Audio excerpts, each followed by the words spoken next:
오늘은 5월 둘째 주 어버이날로 지키는 주일입니다.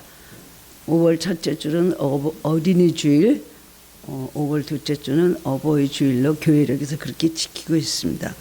어버이날의 기원은 미국에서 유래된 것입니다. 1908년에 웨스트 버지니아주의 그래프턴이라는 곳에서 앤 자비스라는 여성을 추모하기 위한 기념식이 개최가 되었습니다. 앤 자비스는 남북전쟁 때 병사들을 위한 희생적인 간호활동을 하였고 지역사회의 화합을 위한 현신적인 노력으로 미국 국민에게 큰 존경을 받았던 여성이 바로 앤 자비스였습니다. 그녀가 세상을 떠난 지 2년 후에 둘째 주일, 5월 둘째 주일입니다.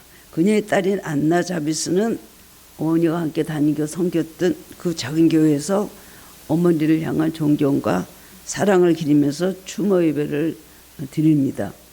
추모 예배를 드리는데 참석한 모든 교인들에게 어머니가 가장 좋아하시던 흰 카네이션을 나눠드렸습니다. 그리고 흰 카네이션은 무슨 뜻이냐?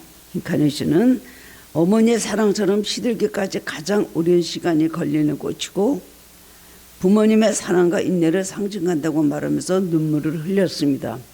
카네이션은 가장 시들기까지 오랜 시간이 걸린대요.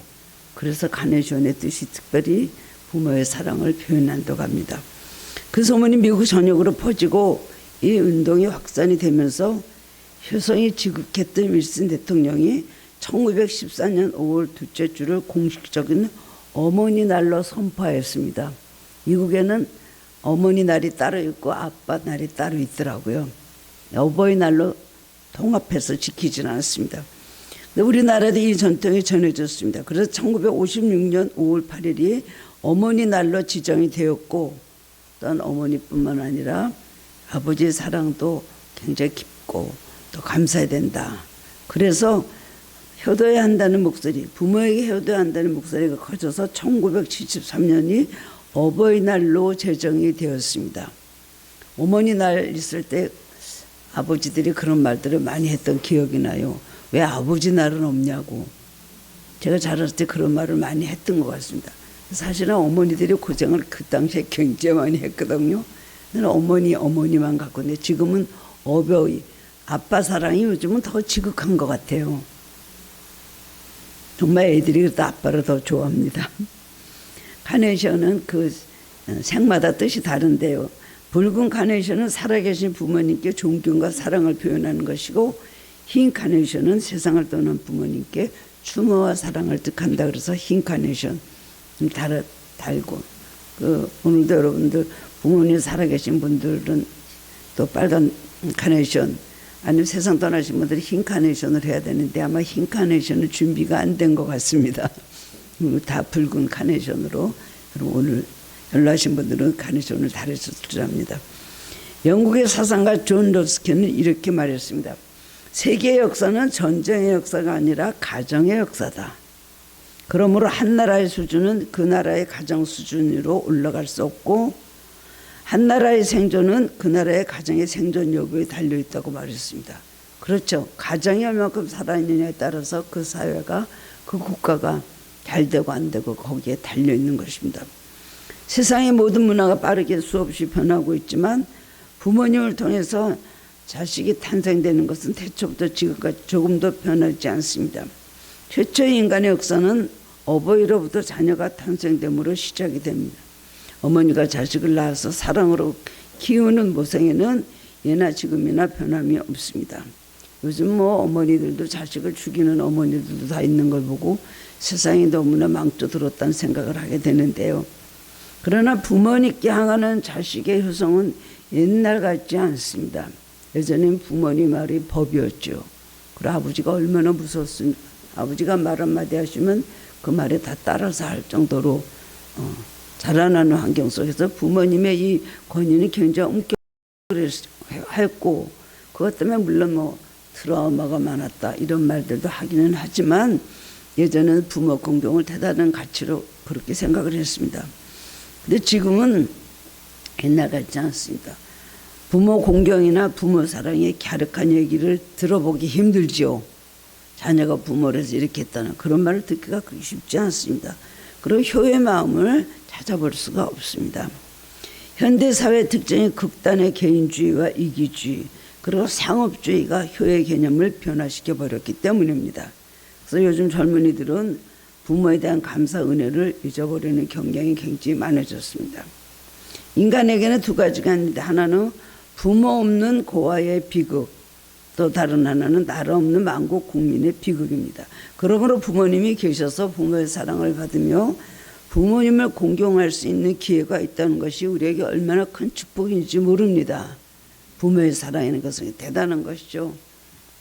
부모가 없는 자식, 고아들 얼마나 불쌍합니까? 우리 전 세계적으로 지진이 난 곳 이런 데서 사람들이 수만 명이 수천 명이 죽는 걸 보면서 제일 불쌍한 게 누구예요? 거기서 살아난 어린 자녀들 아닙니까? 저 아이들은 어떻게 살까? 참 불쌍한 생각이 드는데 부모가 없다는 것은 굉장히 불행인 것입니다. 기독교가 우리나라에 들어왔을 때 세상 사람들은 그렇게 말했습니다. 기독교인들은 제사를 지내지 않는다고 해서 기독교는 불교의 종교다. 그리고 기독교는 조상의 은덕도 모르는 상놈의 종교라는 그런 오해를 많이 받았습니다. 그러나 절대로 그렇지 않습니다. 기독교야말로 효의 종교입니다. 우리는 성경 여러 곳에서 너희 부모님께 효도하라는 말씀이 기록되어 있는 것을 볼 수가 있습니다.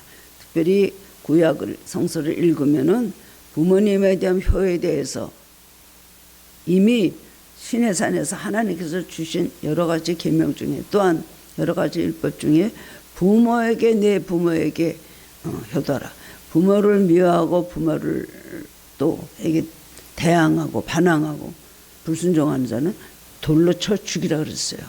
그 정도로 부모에 대한 효를 굉장히 강조하고 있습니다. 우리 기독교 신앙과 윤리의 표준은 바로 십계명입니다. 십계명은 하나님께서 시내산에서 모세를 통하여 이스라엘 백성에게 주신 규율과 법도입니다. 십계명은 크게 하나님과 인간관계 계명 1계명부터 4계명까지가 있습니다. 그리고 인간 상호관계에 대한 계명이 5계명부터 10계명까지가 있습니다. 그런데 그 중에 중간에 5계명이 바로 내 부모를 공경하라는 말씀입니다. 하나님 다음에 부모님입니다. 그 다음에 인간의 모든 상호관계에 있어서 여러 가지 모든 좋은 화평하는 관계를 위해서 주신 말씀이 6계명부터 10계명까지 있습니다. 모세가 받은 10계명은 두 돌판으로 되어 있었는데 두 번째 돌판의 맨 위에 이 5계명이 새겨져 있었을 것입니다. 잠언 23장 22절에서 25절에 보면 너를 낳은 아비에게 청종하고 내 늙은 어미를 경히 여기지 말지니라. 진리를 사대에 팔지는 말며 지혜와 훈계와 명철도 그리할지니라. 의인의 아베는 크게 즐거울 것이요 지혜로운 자식을 낳은 자는 그로 말미암아 즐거울 것이니라. 내 부모를 즐겁게 하면 너를 낳은 어미를 기쁘게 하라. 이렇게 말씀을 하고 있습니다. 사실 오늘 여러분들이 다 부모님이 되고 나이들 들으신 분들이 여기 많은 것을 저는 안타깝게 생각을 합니다. 사실 어린 자녀들이 들어야 되고 성장하는 이제 청소년들, 청년들이 들어야 될 말씀이고 그 다음에 또 젊은 세대들이 들어야 될 말씀입니다. 근데 이걸 자녀들 세대들이 들어야 되는데 오늘 부모님들이 이 말씀 들으면서 봐 그렇게 하라 그러는데 너는 나한테 뭐 하냐 이런 생각을 하면서 거꾸로 은혜를 받으면 안 되겠죠.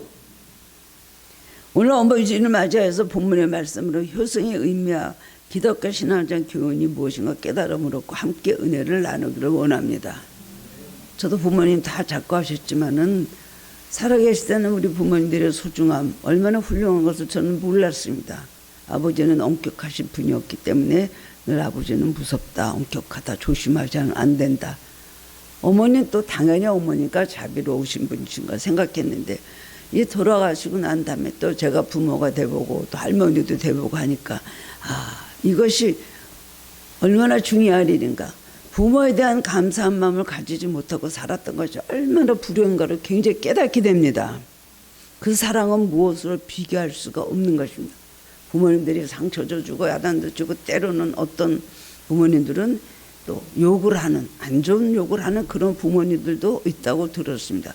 그렇지만 그 안에는 다 사랑이 들어있는 겁니다. 어디서 이런 사랑을 받아보겠습니까? 그렇기 때문에 하나님께서 내 부모를 공경하라. 이는 내가 땅에서 잘되고 장수하리라. 장수한다는 건 명이 길다는 것보다도 하나님 나라에서 영원히 산다는 뜻이에요. 부모에게 효도한다는 것은 하나님 안에서 영생을 얻고 영원히 너의 삶이 길리라는, 부모에게 효도하는 자식은 하나님이 인정하시고 축복하신다는 것을 말씀해 주고 있는 것입니다. 오늘 어버이 주일에 이미 부모님들이 또 자꾸 하신 분들은 살아생전에 부모님 마음을 기쁘게 해드리지 못한 것 회개해야 되겠죠. 이미 뭐 다 돌아가셔서 천국을 하셔서 괜찮습니다. 지금 잘 살고 계실 텐데요 뭐라고 생각하지 말고, 그때도 살아계실 때 마음을 아프게 해드린 것을 지금이라도 회개하는 것을 하나님께서 원하고 계십니다. 그렇게 할 때 우리 자손들이 그것을 또 이어받아 하나님 앞에 또 잘 하나님께 순종하고 부모님들한테 효도하게 될 것입니다. 효도라는 것이 무엇일까요? 첫 번째는 효도는 부모님 은혜에 감사하는 마음을 가지는 겁니다. 부모의 은혜를 깨달아야 돼요. 우선 그것이 시작입니다. 부모님 나에게 감사한 존재다. 부모님 나한테 평생을 두고 헌신하시고 희생하시면서 나를 길러주셨다. 나를 향한 저 수고는 누구도 할 수 없다는 것을 알아야 됩니다. 그런데 우리는 부모에게 진 빚을 자식에게 갚는 것이죠. 내리 사랑은 참 쉬워도 올리 사랑이란 건 참으로 쉽지가 않습니다. 우리 인간에게는 일반 포유동물과 다른 특징이 있는데, 그것은 어느 동물보다도 양육기간이 길다는 것입니다. 금방금방 뭐 새끼 나고 금방 이렇게 떨어뜨리고, 새들도 조금 자라면 날려서 다 둥지에서 떠나게 하고, 이런 일들이 많이 있는데 사람은 그렇지 않습니다. 우리의 자녀들이 양육되기 위해서는 부모님의 무한한 사랑과 수고와 정성과 희생이 있었기 때문인 것입니다. 부모님의 희생과 사랑은 하나님의 사랑의 모형이요 그림자입니다. 희생적인 사랑, 무조건적인 사랑, 맹목적인 사랑, 그저 다 주고 싶은 사랑, 이것은 하나님께서 우리 인간에게 주시는 그 사랑, 바로 그림자라고 할 수가 있습니다. 그러므로 자식을 키우는 부모님의 사랑은, 희생은 이 세상에서 가장 귀한 것이요, 그것은 하나님의 최고의 사랑을 이 세상, 이 땅에서 나타내 보이는 것입니다. 부모는 자녀의 삶에 있어서 가장 큰 영향을 주는 선생이기도 합니다. 인간은 처음 태어날 때부터 도덕관념도 없고 신앙의 모든 표준도 없습니다. 양심이라는 게 뭔지도 모르고 아무것도 모르죠. 그런데 아예 양심이 자라고 도덕을 알게 되고 선악을 분별하게 되는 것은 부모님의 가르침에서 생겨나는 것입니다. 부모는 인생 최초의 교사이기 때문에 자녀들을 하나님 말씀으로 잘 양육하고 시청과 교육을 시켜야 되는 것입니다. 좋은 교사가 되어야 돼요. 바른 가르침을 가르쳐줘야 돼요. 그렇지 않으면 그것이 자기의 화살로 들어서 자기 가슴을 찌르는 화살이 되어버리고 아프게 하는 것이 되는 것입니다.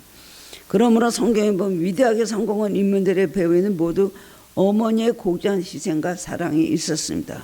모세의 어머니, 모세를 위해서 뱃속에 있을 때부터 기도했습니다. 바로가 사내 아이들을, 히브리인들을 낳으면 사내 아이를 죽이려고 했기 때문에 아마 그때 뱃속에 모세가 이제 잉태되었을 때 기도를 참 많이 했을 겁니다.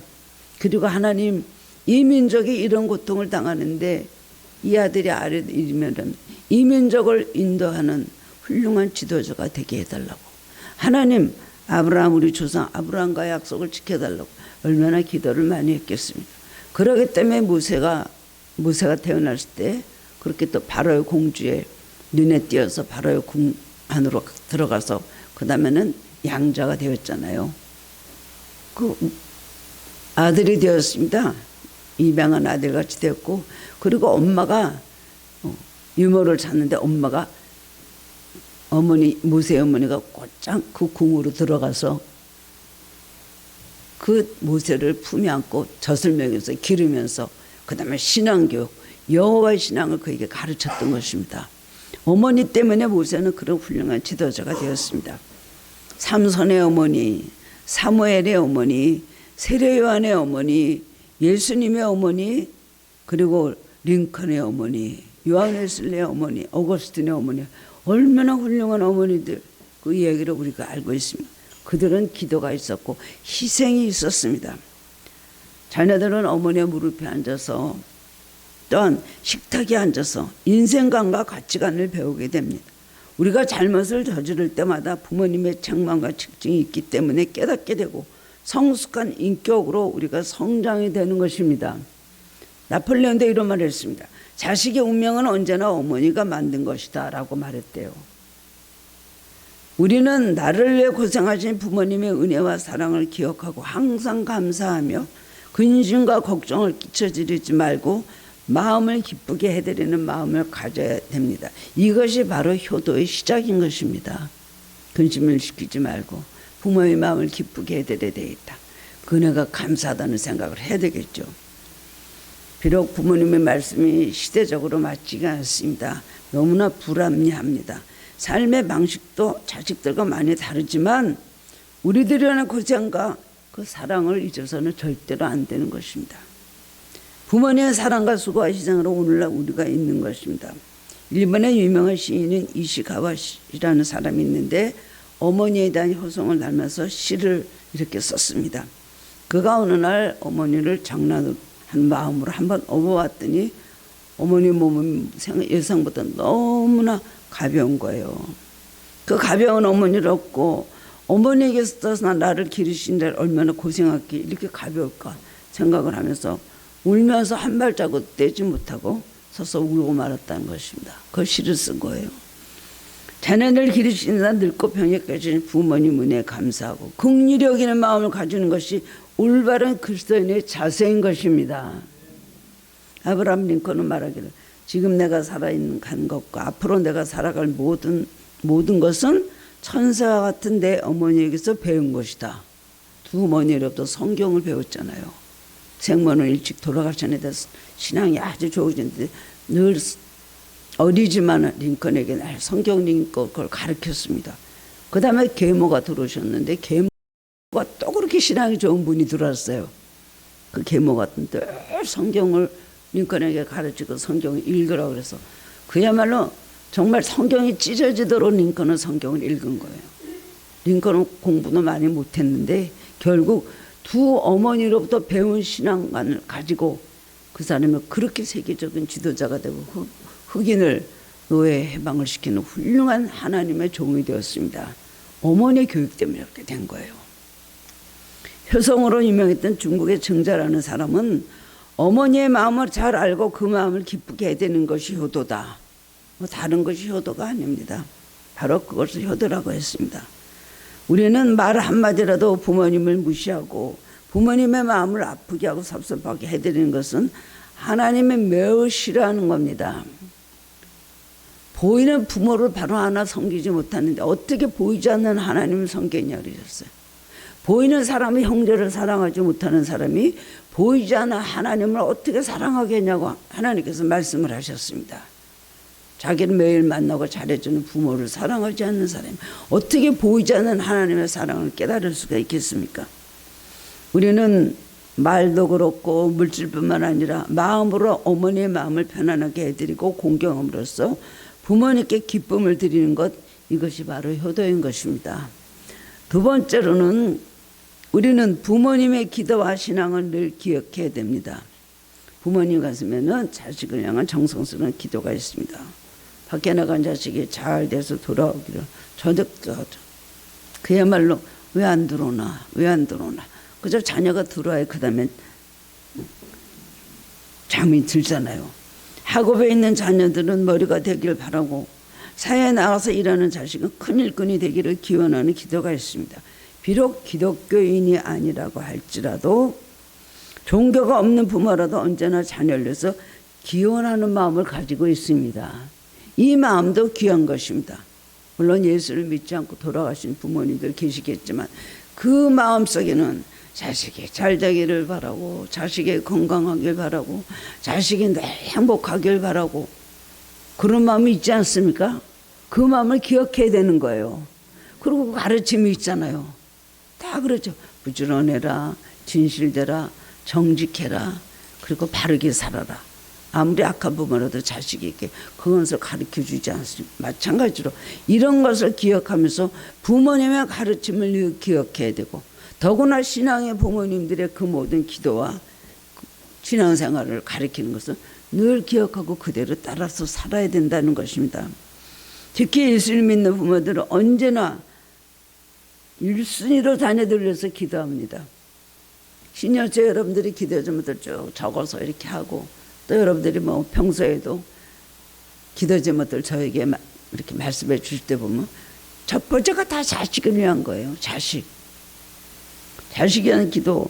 그리고 또 성원 기도도 다 99%가 자식을 위한 성원 기도. 그 정성이 무궁무진하게 나옵니다.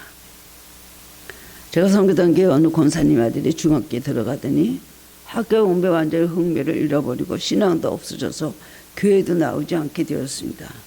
완전 문제아로 반항아로 자라서 학교에서도 굉장히 문제가 되고 어머니 속을 너무 많이 썩였습니다.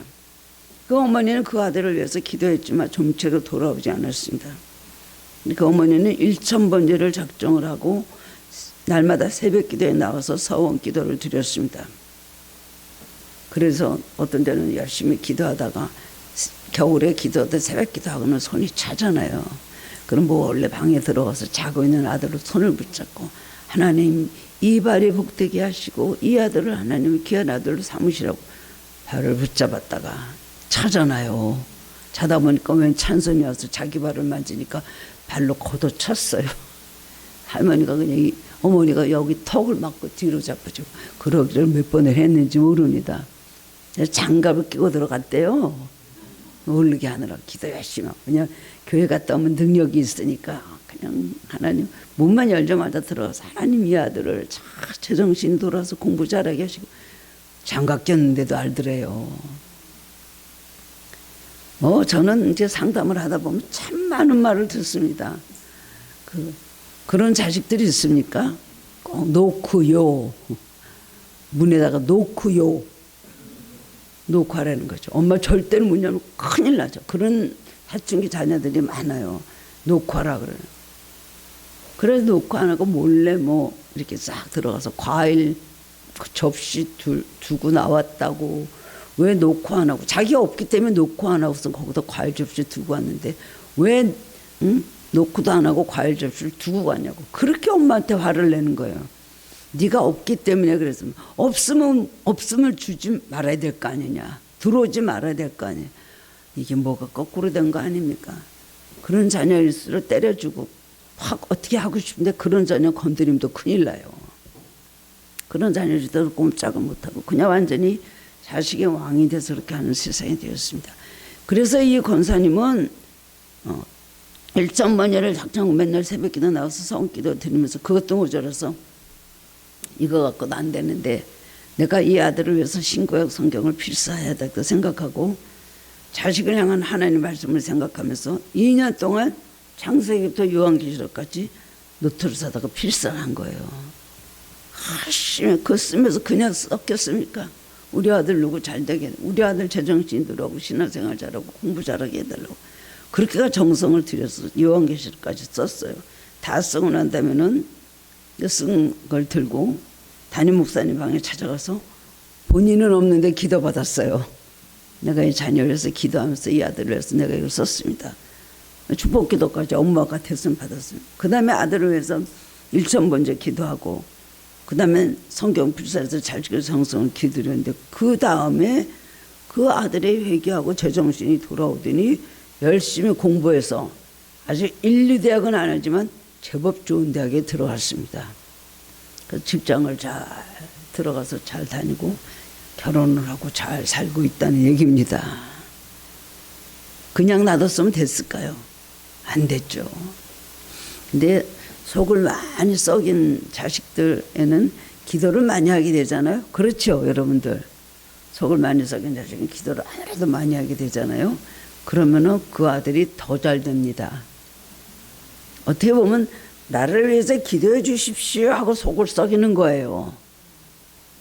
사실 저 6남매 중에 윤영주 장로님 속 제일 많이 썩였거든요. 참 아버지한테 야단도 어머니가 많이 받고 당신 닮아서 저렇게 딴따라 됐다고 맨날 가서 잡아오라고 찾아오라고 가보지도 못한 명동거리를 다니면서 죄다 우리 형주 못 봤냐 형주 못 봤냐 그 울고 다니셨어요. 그 기도 얼마나 많이 하셨겠어요. 핍박이 많았기 때문에 아버지로부터. 그러는데 그러니까 맨날 그러셨다 그랬잖아요. 너희 오남매 다 합쳐도 니네 오빠 기도 하나 못 따라간다. 그 말이 얼마나 섭섭했는지 몰라요. 우리는. 그럼 우리도 속 좀 썩여보자. 우리도 한번 나가볼까. 우리 뭐 저런 말씀 왜 하시는데 속상하시니까 그랬는데 사실 제일 큰 아들이 제일 그래도 하나님 일을 제일 많이 하는 아들이 되었습니다. 그 정성과 그 눈물은 말할 수가 없었어요. 어머니의 기도와 정성이 상달이 됩니다. 아버지의 기도와도 정성도 상달이 되는 것입니다. 이것은요 부모님의 마음이 아니고 하나님의 마음이기 때문이에요. 그렇기 때문에 속을 많이 썩이고 문제가 많은 자식들 위해서 기도 많이 하십시오. 그렇게 하면 정말 삶이 달라지기 시작할 때 하나님께서 은혜를 많이 줘서 저렇게 속 썩이는 애가 어떻게 저렇게 달라졌을까 할 수가 있습니다. 제가 아는 권사님 계셨는데 딸이 여럿이 있었어요. 근데 막내딸은요, 큰딸은 막 이화대학교 나오고 인물도 잘생기고 막 근데 막내딸은요 귀가 안 들려요. 귀가 어렸을 때부터 한쪽 귀가 안 들려서 그 부르면 한참에 대답하고 그래서 그 인물도 빠져요. 그래서 쟤는 시집을 잘 가겠나 항상 그 주변의 분들이 생각. 저도 저 언니는 어디로 시집을 갈까 사실 속으로 그랬습니다. 그러니까 얼마나 기도를 많이 했겠어요. 어머니 말도 못하게 기도를 많이 하고. 근데 자나깨나 그 딸로 해서 기도라고 그러는데요. 시집 제일 잘 갔어요. 하나님의 축복은 모르죠. 우리들 마음에 기도할 마음 주시는 하나님 마음입니다. 훌륭한 신앙의 어머니 밑에 훌륭한 신앙의 자녀가 있습니다. 어거스틴 방탕하였지만 어머니의 기도와 그 희생으로 성자가 되었습니다. 요한 웨슬레의 어머니 수잔나는요 18명의 아들을 낳았어요. 이 수잔나는 목사님 사모님이거든요. 그런데 아이들이 기렸을 때 그 집에 고집을 꺾고 하나님 앞에 순종하는 법을 가르쳤습니다. 19명이나 된 19명 19명이 된 자녀들을요 이렇게 한 조를 짜가지고요 6명씩 딱 세우는 거예요.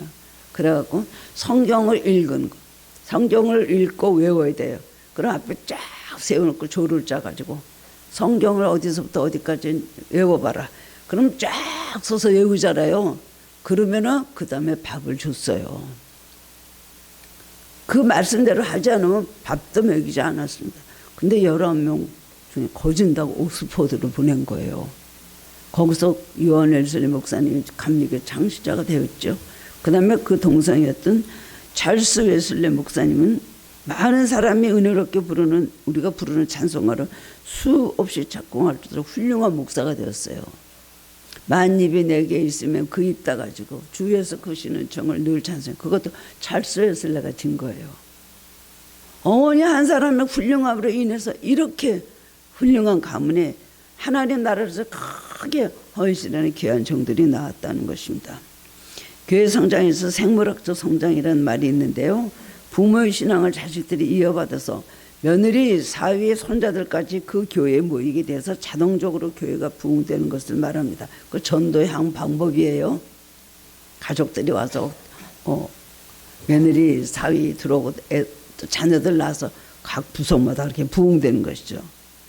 그런데 부모님이 신앙을 바로 교훈하지 못하면 그 자녀들이 나중에 무신론자가 되고 교회를 떠나버리고 교회 성장이 이루어지지 않는 거 혼자 다녀도 그냥 끝나는 거예요.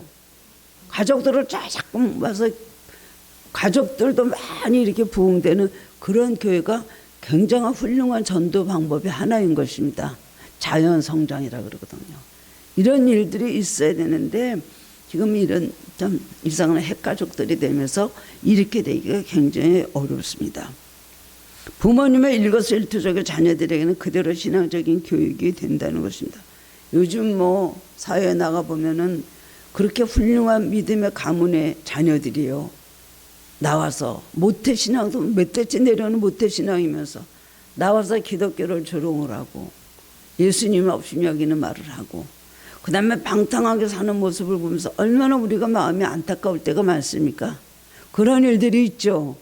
저렇게 기독교를 조롱하는 뭐 어머니가 누구요, 아버지가 누구요, 뭐 목사님이 있고 집안에 막 근데 혼자 그렇게 기독교를 조롱하고 비난하는 그런 사람들이 나오는 것을 보게 되면서 우리는 자녀 교육을 한 사람도 빠짐없이 잘 길러야 됩니다.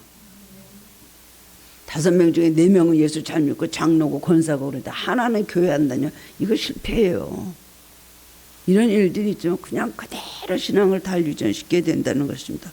우리 구약의 룻기를 보면은요, 이스라엘의 흉년이 들었을 때 엘리멜렉이라는 사람이 모압 땅으로 가서, 모압은 잘 사니까 모압 땅으로 이민을 갔어요. 갔는데 나오미 남편을 하고 2 아들들이 갔는데 나오미의 남편도 죽었죠. 그 다음에는 아들도 둘도 죽었죠. 그리고 2 며느리만 남게 되었잖아요. 모압 여인들이었습니다. 근데 큰 며느리였던 오르반 집으로 가라. 이제 나 따라서 뭐 하겠냐. 나 자식도 없고 나는 이제 베들레헴 내 고향으로 돌아가려고 한다. 그러면서 큰 며느리 그러니까 막 울면서 안 간다 그러다가 그다음에 자기 친정으로 돌아갔습니다. 모압 땅에 남게 되었어요. 그다음에 그 둘째 잡아있던 룻에게 너도 빨리 네 친정으로 가라. 그랬더니 룻이 나는 안 갑니다. 나는 안 갑니다. 절대로 안 갑니다. 그러면서 절대로 안 따라가. 나는 어머니를 따라갈 것입니다. 어머니 백성이 나의 백성이 되고 어머니 하나님 나의 하나님 되시리니 어머니께서 죽으시는 곳에서 나도 죽어 거기 장사되리라. 그랬어요. 그러니까 할 수 없이 만류를 하지 못하고 이제 나아미가 룻을 데리고 베들레헴으로 돌아갔습니다. 베들레헴에 돌아갔는데 베들레헴 돌아가서 이 효성이 지극한 룻은 어머니를 내서 가가지고 이제 밭에서 이삭을 주워다가 홀로 가신 어머니를 이렇게 시어머니를 공양을 했습니다. 근데 룻의 헌신적인 효성을 보시고 하나님께서 축복을 하시죠. 그래서 그 밭의 주인이었던 부자였던 보아스라는 신앙의 남편을 만나서 재혼을 하게 되고 결국 룻은 거기서 오벳이라는 아들을 낳았어요. 오벳은 이새를 낳고 이새는 다윗을 낳았습니다. 결국 룻은 다윗의 고조 할머니가 되었습니다. 시어머니가 누구냐면 기생 라합이에요. 정탐꾼들을 살려줬던 기생 라합. 이방 여인으로서 기생 라합은 이건 대단한 믿음을 가진 사람 아닙니까? 자기가 가나안 편을 들지 않고 이스라엘의 정탐꾼 편을 들어서 숨겨줬단 말이죠. 그 아들이 보아스예요. 근데 보아스라고 룻하고 결혼을 하게 된 거예요. 성경에 나오는 4 여인 그 중에 하나 이방 여인 룻이 결국은 예수님의 조상이 된 족보에 들어가는 할머니가 되었다는 것입니다. 그러면 이걸 볼 때에 룻이 효성이 좋아서 그렇다. 그것만 갖고 얘기할 수 있습니까? 얼마나 효성이 좀 그랬을까? 효성이 좋으면 그럴까요? 아무것도 따라가서 먹을 것도 없는 어머니를 따라서 베들레헴으로 유대 땅으로 갈까요? 자기 나라에서 그래도 모압에 그냥 있겠죠. 왜 그랬을까요? 그만큼 나오미는 신앙의 교육을 그 며느리들에게 보이고 신앙으로 하나님 살아계신 걸 그들에게 가르쳤기 때문에 어머니 하나님 나의 어머니 되겠다. 왜 나를 따라오려고 그래? 어머니 백성이 내 백성이 되고 어머니 하나님 나의 하나님이 됩니다. 그건 룻에게 나오미가 그만큼 신앙교육을 잘 했기 때문이에요. 하나님 살아계시구나. 우리 어머니 말을 들으니까 정말 하나님 살아계시구나. 매일 앉혀놓고 매니들에게 간증하고 매니들에게 기도시키고 매니들에게 그걸 받게 되면 그걸 보고 따라온 것이지. 괜히 따라갑니까? 어머니의 백성이 나의 백성이 되고 어머니 하나님 나의 하나님 되고 어머니가 죽어서 묻히시는 것을 나도 거기다 묻히겠습니다. 이거는 신앙이 들어가지 않으면 할 수 없는 그런 고백입니다. 결국 그 어머니의 신앙을 본받아서 룻은 그렇게 복을 받고 그 족보가 다 축복을 받는 그런 족보가 되었습니다.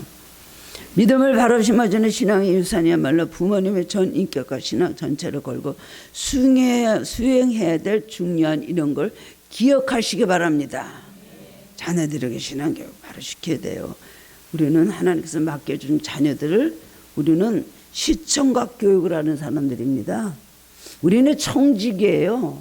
맡겨주신 거예요. 우리가 가지고 있는 것, 건강, 우리가 갖고 있는 지식, 우리들에게 주신 가정, 자녀, 우리들에게 주신 여러 가지 재능, 물질, 여러 가지 주신 거 다 누구? 하나님께서 우리에게 사는 동안에 맡겨주신 거예요. 돈 갖고 천국 갑니까? 죽을 때는 다 두고 가죠. 주님 만났어. 내가 너에게 맡겨준 건 돈 갖고 얼만큼 선한 일 많이 했어. 그 돈 갖고 뭐 하다 왔어? 너에게 준 재능 갖고 뭐 하다 왔어?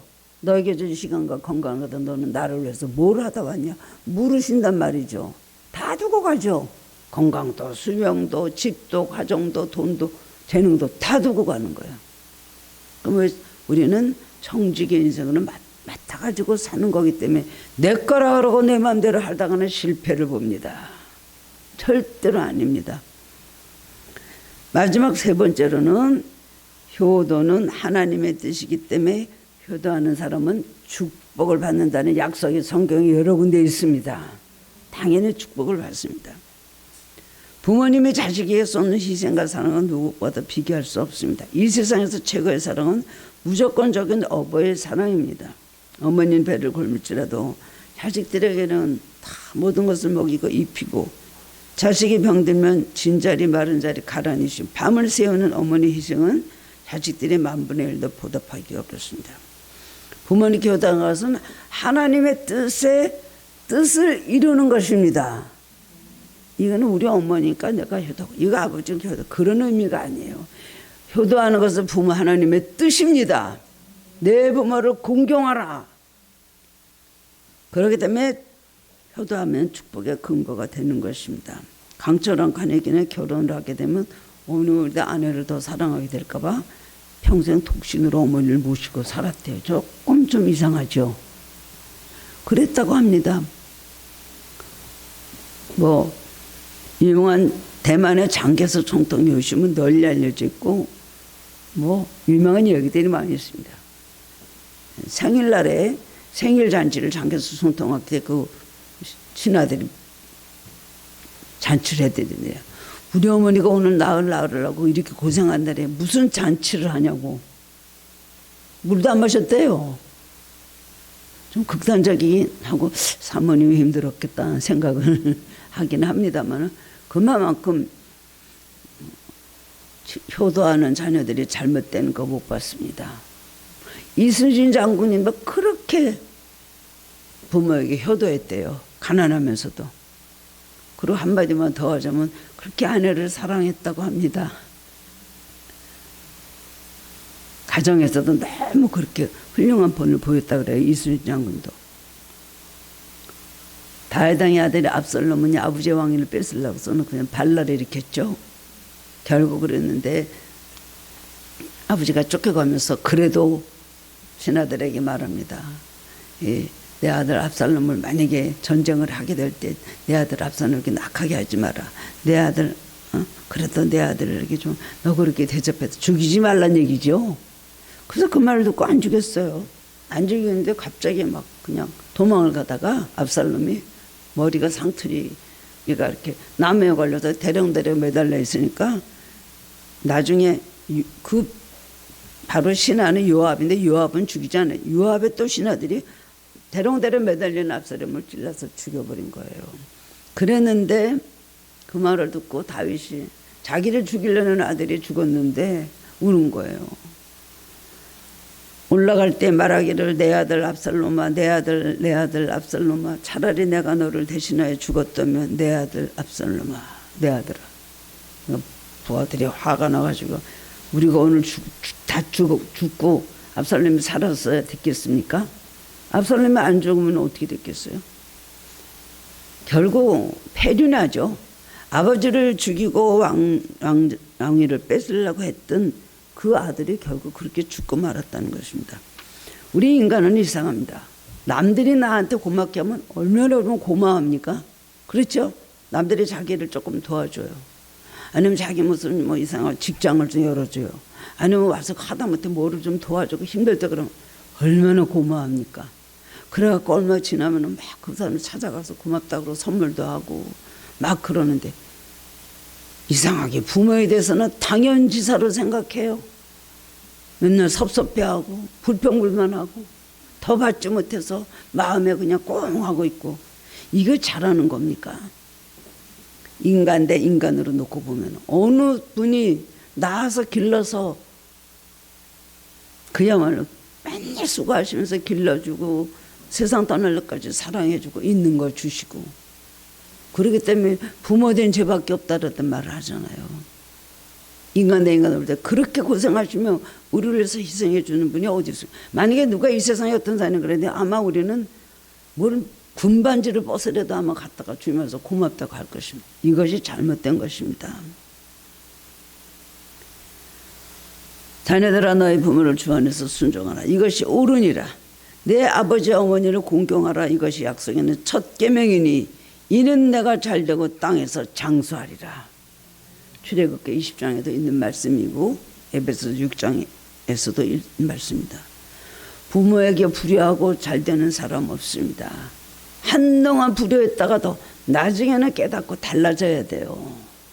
끝까지 부모 알기는 몰라고 부모에게 잘못하는 거, 형통하는 걸 보지 못했습니다. 부모 공경은 하나님의 뜻이기 때문에 효도하는 사람은 축복을 받습니다. 부모의 희생과 사랑을 자녀들은 따라할 수가 없습니다.